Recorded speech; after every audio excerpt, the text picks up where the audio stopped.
Pay attention or attention. Narito po ang pagbabahagi ng isang Facebook post na si Yuri.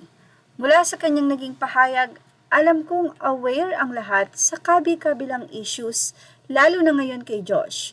Kung napapansin nyo, wala akong post tungkol sa mga ganito, ganyan, dahil ayokong magsayang ng oras para sa mga walang kwentang issues na yan.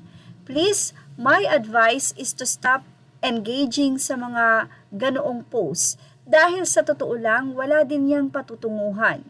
We all know their tactics, magsisimula ng gulo, tapos kapag nagatungan, pabalik sila na ang biktima and the cycle continues.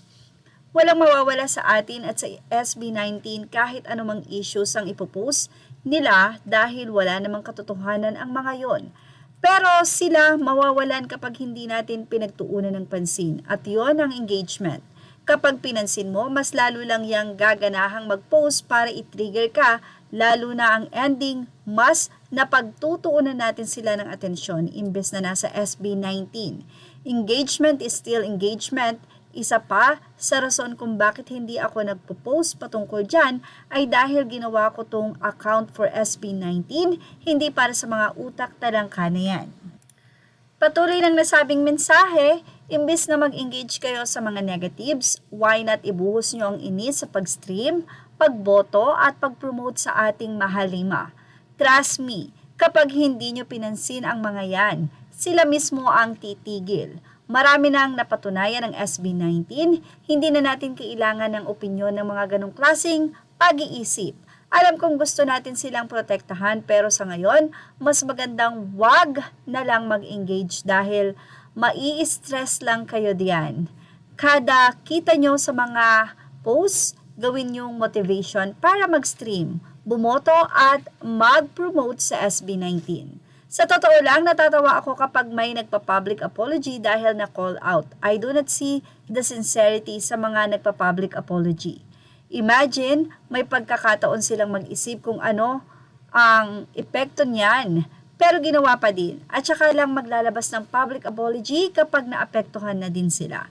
Magsosorry ang mga yan, hindi dahil they feel bad sa kanilang ginawa, kundi dahil gusto nilang protektahan ng sarili sa laban sa ibinabato nating pabalik sa kanila.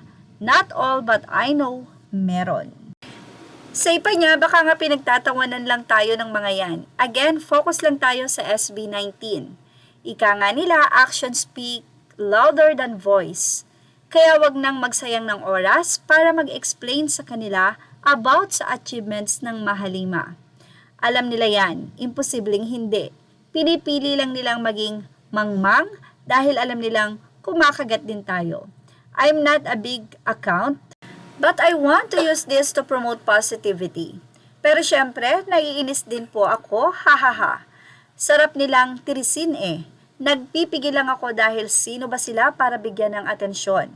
Papansin lang ang mga yan. Huwag natin silang pagbigyan. Well, ibinahagi natin ang message na ito kasi napakaganda nga naman. Talagang minsan ang pagpatol ay hindi nakakabuti. Mas maganda na mag-focus doon sa dapat bigyan ng pansin. Dahil totoo yan, pag hindi naman pinansin, titigil din. But anyway, SB19, P-Pop Kings making history at Lollapalooza. Yes, malapit na nga po ang July 30, Thursday. Sa nasabi nga pong performance ng SB19 sa Chicago sa Lollapalooza at ilang buwan na lang po ang inaantay.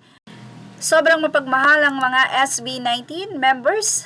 Si Ken, sinabi niyang mahal na mahal ko ang mga magulang ko. I would sacrifice everything for them. Kasi alam ko kung gaano sila nasasaktan. Kasi they work so hard for me. Kahit maubos ako, I would give it to them. Sa isang update naman mula sa ABS-CBN, SB19 Justin De Dios is seen in a short reel posted by kapamilya artist Maki, seemingly a teaser for his upcoming single Habang Buhay Pansamantala. Naman sa comment section, matatagpuan ang mensahe or komento ni Jason Primavera. Aniya, it's a teaser collab between SB19's Justin De Dios and kapamilya artist Maki.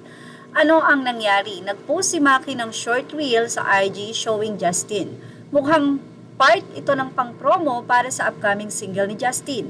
yung single title Habang Buhay Pansamantala, which literally translates to forever temporary. Medyo oxymoron na title, kaya curious ang fans kung tungkol sa love, heartbreak o something bittersweet.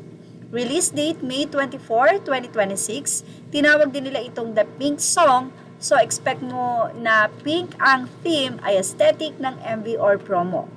Bakit trending? Justin really does collab teasers outside SB19. So yung paglabas niya sa post ni Maki got fans hype. Habang Buhay Pansamantala also sounds like it's gonna be emotional, contrasting with SB19's usual high energy tracks.